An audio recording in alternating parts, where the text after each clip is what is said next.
তো একটি মেয়ের ক্ষেত্রে একটি পুরুষের তুলনায় নিউট্রিশন কিন্তু অনেক বেশি দরকার। কেন দরকার?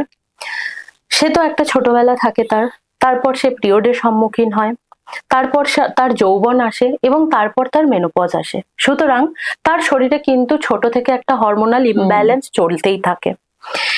ঘটনাটা কি হয়, যখন মেনোপজ টাইমটা আসে ওই টাইমটায় মহিলাদের মধ্যে একটা ভিটামিন ডি এর ডেফিসিয়েন্সি, ক্যালসিয়ামের ডেফিসিয়েন্সি বা বেসিক্যালি এই জিনিসগুলো হওয়ার কারণ কি?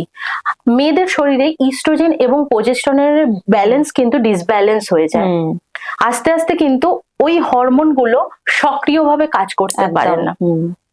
গ্রোথ হরমোনটাও কিন্তু তুলনামূলকভাবে কমতে থাকে। ওকে, তো ঘটনা যেটা আমি বলবো যে ওই টাইমটায়, পার্টিকুলার ওই টাইমটায় শরীর এবং স্বাস্থ্যকে পুষ্টিকর খাদ্য খাবার প্রদান করা অত্যন্ত জরুরি।